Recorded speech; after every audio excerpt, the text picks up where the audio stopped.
성도 여러분 안녕하세요. 오늘도 이 말씀으로 승리하게 하시는 하나님의 은혜가 이 역대상의 여행을 떠나는 저와 여러분들 위해 함께하기를 주님의 이름으로 축원드립니다.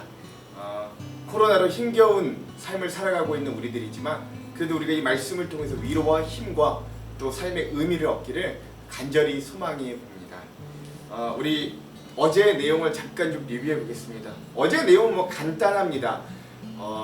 사울 왕이 첫 등장하자마자 블레셋과의 전투에서 져서 결국 그 아들들이 다 죽고 자결하는 모습으로 시체가 능욕당하고 그 시체를 겨우 길르앗 야베스라는 사람들이 용맹스럽게 가서 데리고 오므로 시체를 가져오므로 잘 장사해지는 것들로 사울 왕이 난 한 장으로 끝나는 모습들을 보았고요. 또 그와는 대조적으로 이제 온 이스라엘의 통일 왕국의 2대 왕이었던 다윗 왕이 온 백성들과 장로들 앞에서 기름을 받아 왕으로 세워지고 또 그러한 다윗에게 여러 용사들이 이제 또 함께하는 모습들을 볼 수 있는데 그 중에서도 특별히 정예 30명의 용사들에 대해서 이야기를 합니다.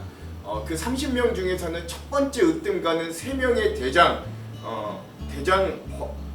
으뜸자 3사람 대장이 있고요. 또 그의 버금 대장 3인의 용사들이 있었고 또 이들이 이 다윗이 아둘람굴에서 피신을 가 있었을 때 또 저 예루살렘 곁 우물물을 내가 먹고 싶다라고 이야기하거든요. 근데 그게 이제 단지 어떤 그 물을 먹고 싶다, 목마르다라는 의미가 아니라 정말로 이제는 내 고향 예루살렘에 가서 그쪽의 물을 내가 언제쯤 먹을 수 있을까라는 의미였는데 그 말을 들은 이 버금대장 3 용사가 결국 블레셋 군대를 다 뚫고 가서 그 물을 떠오게 되는, 그리고 또 다윗이 거기에 감동해서 그 물을 차마 먹을 수 없어 하나님 앞에 부어드리고 또 다시는 내가 너희들에게 이런 말을 하지 않겠다고 약속하는 그런 절절한 장면도 볼 수 있고요.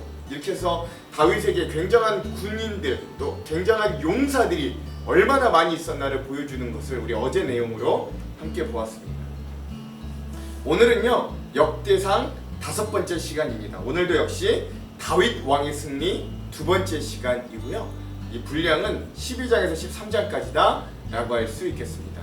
제목을 좀 짓자면 다윗에게 몰려든 용사들과 1차 언약궤 복귀의 시도라고 할 수 있겠습니다. 이 부분에 대한 내용들을 좀 깊게 들어가기 전에 우리 2가지 맥을 좀 한번 보고 지나가겠습니다.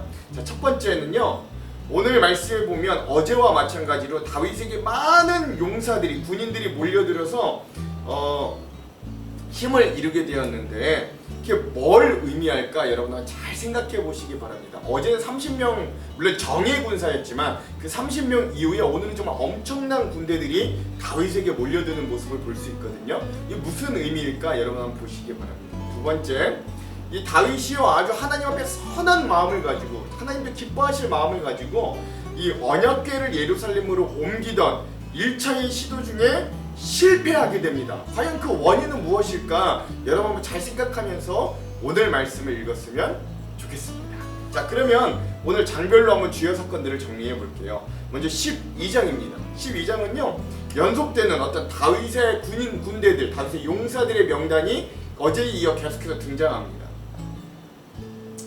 12장은요 두 부분으로 나뉘어질 수 있습니다. 먼저는 어떤 부분이냐면 첫 번째는 이 다윗이 사울 왕을 피해서 시글락이라는 곳에서 숨어 있었을 때 다윗에게 몰려들었던 군대의 모습과 또 한편은 이 다윗이 왕이 되고 난 이후에 헤브론에서 온 전국에서 다윗에게 군대로 몰려드는 이 두 부분으로 나뉘어질 수 있습니다.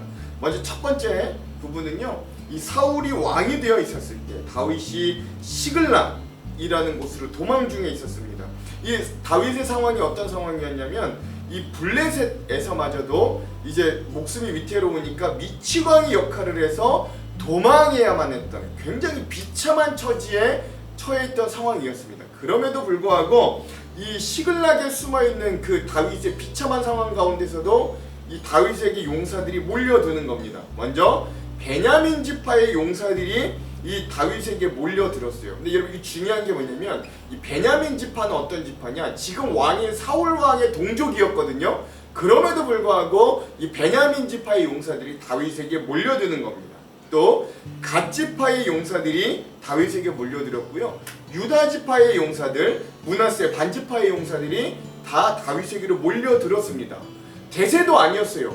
도망자의 신세였습니다. 함께하면 같이 목숨이 위태로울 걸 알았지만 그러나 이 지파들, 그러니까 베냐민, 갓, 유다, 므낫세 반 지파의 용사들이 다윗들에게 몰려드는 겁니다. 그래서 오늘 성경에는 그런 사람들에 대해 뭐라고 했냐면 이미 이들이 다윗과 함께 큰 군대를 이루어서 이들이 하나님의 군대와 거의 같아 보이더라 라고 이야기할 정도로 다윗이 피난 중에 있었고 비참한 상황 중에 있었어도 여러 곳에서 다윗에게 군사로 몰려들었더라 라고 하는 것들을 알 수 있죠. 그러니까 즉 뭘 이야기하느냐, 이미 민심이 사울을 떠나 다윗에게로 향하고 있었다라는 것들을 또 보여주고 있는 장면이기도 합니다.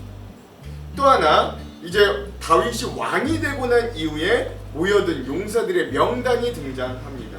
헤브론으로 나온 용사들이다라고 표현합니다. 여기서는 이제 각 지파별로 몇 명의 군사들이 나왔나를 좀 이야기하는데요. 특이한 건 레위 지파에서도 나왔다라는 거예요. 유다 지파에서는 6,800명, 시므온 지파에서는 7,100명, 레위인에서는 8,300명, 거기에 장관은 22명, 베냐민은 3,000명, 에브라임은 28,000명, 므낫세바는 18,000명, 이사갈은 200명, 스불론은 50,000명, 납달리는 장관이 1,000명에 군인이 37,000명, 단지파는 28,600명, 아셀은 40,000명, 요단 동편의 세 지파 루벤, 갓, 므낫세 반지파는 합쳐서 12만 명의 군사가 이 다윗에게로 전국에서 몰려들었다라고 하는데요. 이걸 이제 총 정리해 보면 수령과 두목만 22명, 군대 장관이 7,800명, 그리고 큰 용사의 군대가 33만 2,800명, 이렇게 다윗의 군대로 모여들었다라고 하는 것들을 알 수 있습니다.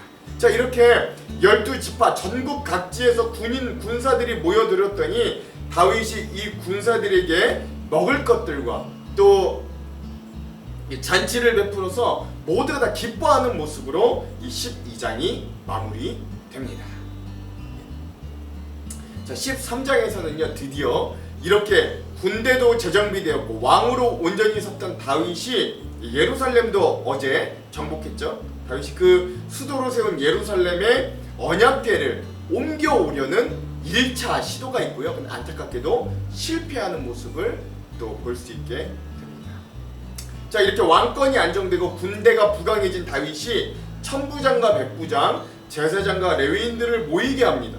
그리고 예루살렘을 이 기럇 여아림에서 예루살렘으로 옮겨기를 온 백성 앞에서 의논하는 거예요. 그리고 모든 백성이 그것을 굉장히 선하게 여겼다라고 합니다. 자, 70년간 기럇 여아림이라는 곳에 방치되었던 하나님의 궤를 드디어 옮겨오기 시작합니다.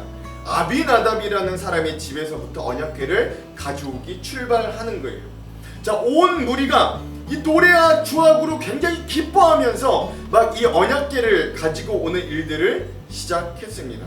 이제 문제가 무엇이냐? 이 언약궤를 모셔오는 방법이 문제였습니다.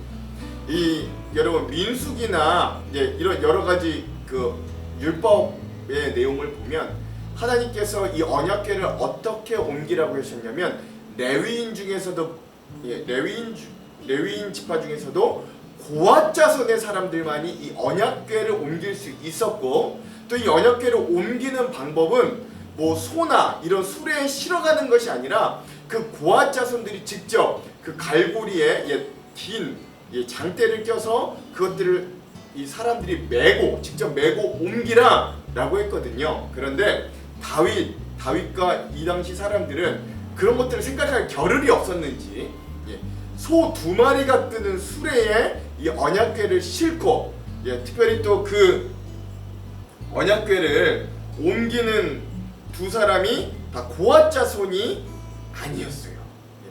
이게 문제였던 거죠. 자, 이렇게 소가 끄는 이 수레의 언약궤를 끌고 가다 보니까 무슨 문제가 생기냐? 이 소들이 막 흥분해서 뛰다 보니까 이 언약궤가 덜컹덜컹하면서 막 옆으로 떨어질 것 같은 거예요.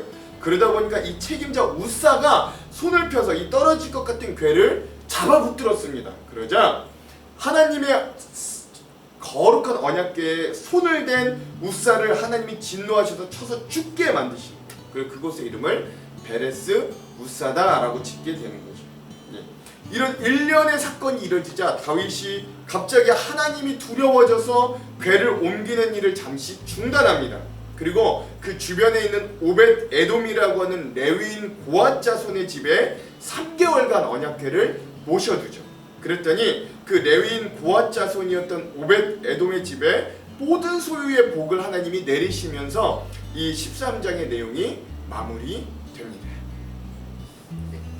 왜 이렇게 언약궤를 옮기는 좋은 일들에 이런 일들이 생겼나, 여러분 제가 앞서 말씀드렸던 모든 것들을 한번 추리하면서 읽어보시면 또 재미있는 의미를 찾아내실 수 있을 겁니다.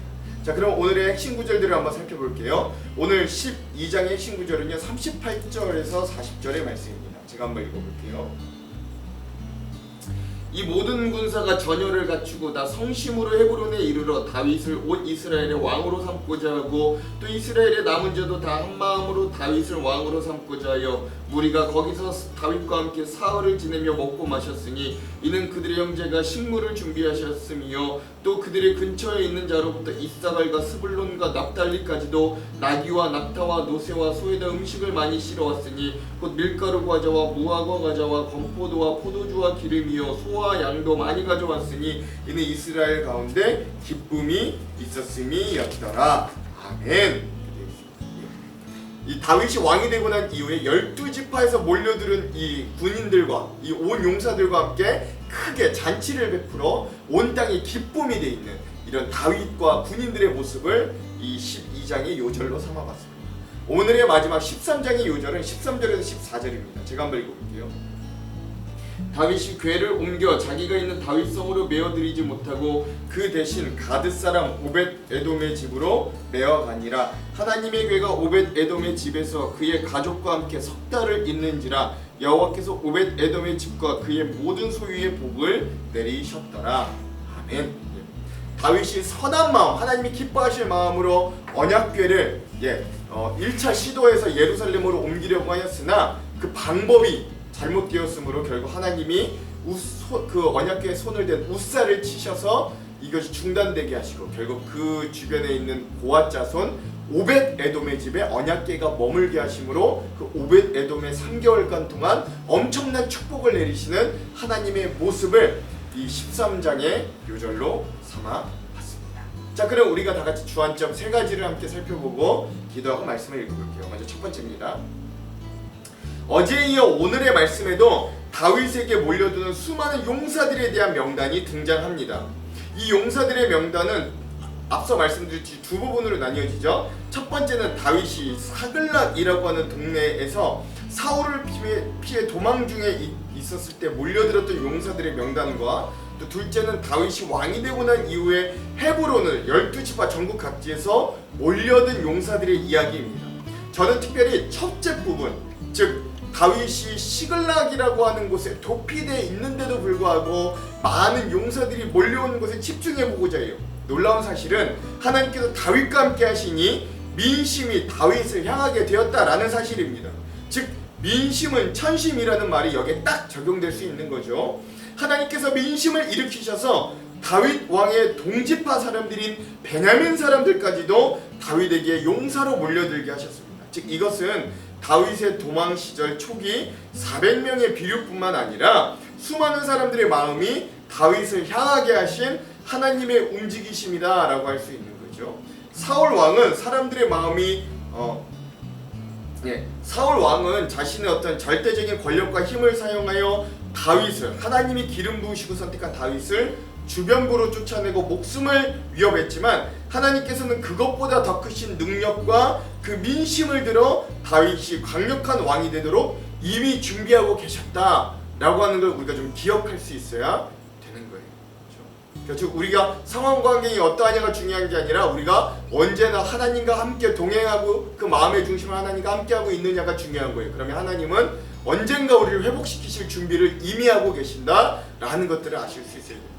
자, 두 번째 주안점, 다윗이 등장한 이스라엘의 분위기는 잔치와 기쁨이 넘친다라는 걸 발견할 수 있어야 됩니다. 오늘 말씀을 한번 읽어보세요. 오늘 본문인 12장, 13장 이 짧은 두 장에서도 이스라엘에 찾아든 이 기쁨의 물결을 어렵지 않게 찾아볼 수 있어요. 다윗에게 몰려든 용사들은 다윗과 함께 기쁨으로 먹고 마시고 즐기며 잔치했어요. 또한 언약궤를 예루살렘으로 모셔오는 일에 온 백성들이 악기를 연주하고 찬양하며 기뻐하는 모습들을 13장에서 발견할 수 있습니다. 즉 그 마음의 중심이 하나님께로 온전히 향한 자에게 하나님은 그와 함께하는 모든 자들까지도 기쁨과 잔치 같은 인생으로 변화시키신다라는 걸 기억할 수 있어야 됩니다. 여러분, 우리도 마찬가지로 삶의 기쁨과 잔치가 넘치고 싶으십니까? 그렇다면 하나님께 오롯이 마음의 중심을 다하는 삶을 사시기 바랍니다. 자, 오늘의 마지막 세 번째 주안점입니다. 다윗이 선한 마음과 하나님을 향한 중심을 가지고 기욤 여아림에 70년간 방치되어 있던 언약궤를 드디어 그들의 수도인 예루살렘으로 모셔오는 작업을 시작합니다. 그런데 특이한 점은 이 언약궤를 운반하는 과정 중에 우사가 급작스럽게 죽었다라는 점입니다. 하나님께서는 왜 이 좋은 일에 갑자기 이런 일들이 생기게 하셨을까요? 심지어 성경은 하나님께서 언약궤가 넘어질까봐, 쏟아질까봐 그 손으로 붙잡았던 우사를 찢어 죽이셨다, 하나님이 분노하셔서 그를 찢어 죽이셨다라고까지 표현합니다. 여기에 많은 학자들이 이렇게 이야기해요. 처음에 언약궤 운반의 역할을 맡은 우사와 아히오라는 이 두 명의 인물은 고앗 자손 레위인이 아니었던 거예요. 또한 언약궤는 수레로 운반하는 것이 아니라 고앗 자손 레위인이 직접 들고 운반했어야 돼요.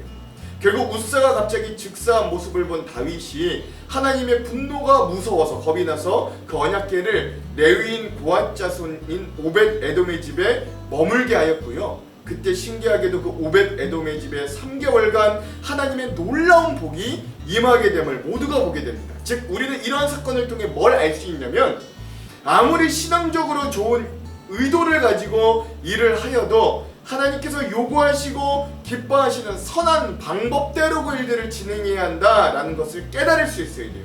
하나님께서 우리에게 요구하시는 지경은 우리가 선한 의도를 가지고 그걸 하는 것뿐만 아니라 그 방법도 어떤 사람의 효율적인 부분이 아닌 하나님께서 기뻐하시는 말씀의 방법대로 하는 것이다 라는 걸 여러분 기억하시기 바랍니다. 즉 우리가 교회를 운영하고 교회에서 신앙생활을 할 때 사람의 효율이 무조건 나쁘다는 건 아니지만 그 사람의 효율적인 부분과 하나님께서 기뻐하시는 방법을 부딪힐 때는 하나님이 기뻐하시는 방법을 선택할 수 있는 용기와 담대함이 필요하다라는 것들을 이 사건들을 통해 우리가 기억하실 수 있어야 되겠습니다. 자, 그럼 오늘 말씀 기도하고 통독하도록 할게요. 하나님, 오늘 이 다윗이 왕이 되고 난 이후에 그에게 몰려드는 용사들의 모습, 또 이 다윗이 왕이 되고 예루살렘을 정복하여 수도로 만들고 난 이후에는 하나님의 방치되었던 언약궤를 그 중심으로 모셔오려고 했던 노력의 일환도 한번 보게 됩니다. 그러나 주님, 또한 그런 모든 곳곳에서 다윗의 연약함을 또 발견케 하시고 그 의도가, 그 마음의 중심이 선하고 좋았어도 끝까지 하나님의 방법대로 하기를 원하시는 하나님의 마음도 우리가 깨닫기를 간절히 소망합니다.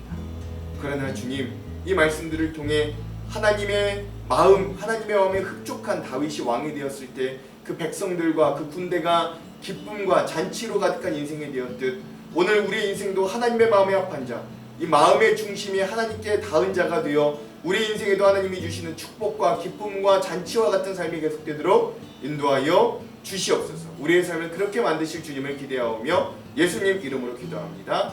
아멘.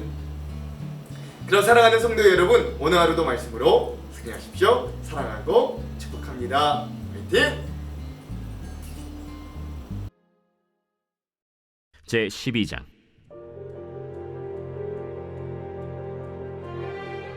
다윗이 기스의 아들 사울로 말미암아 시글락에 숨어 있을 때 그에게 와서 싸움을 도운 용사 중에 든 자가 있었으니 그들은 활을 가지며 좌우 손을 놀려 물매도 던지며 화살도 쏘는 자요 베냐민 지파 사울의 동족인데 그 이름은 이러하니라. 그 우두머리는 아히에셀이요 다음은 요아스이니 기브아 사람 스마의 두 아들이요 또 아스마웨스의 아들 여시엘과 벨렛과 또 브라가와 아나도 사람 예후와 기브온 사람 곧 30명 중에 용사요 30명의 우두머리가 된 이스마야이며 또 예레미야와 야하시엘과 요하난과 그데라 사람 요사밧과 엘루세와 여리못과 브아랴와 스마랴와 하룹 사람 스바디아와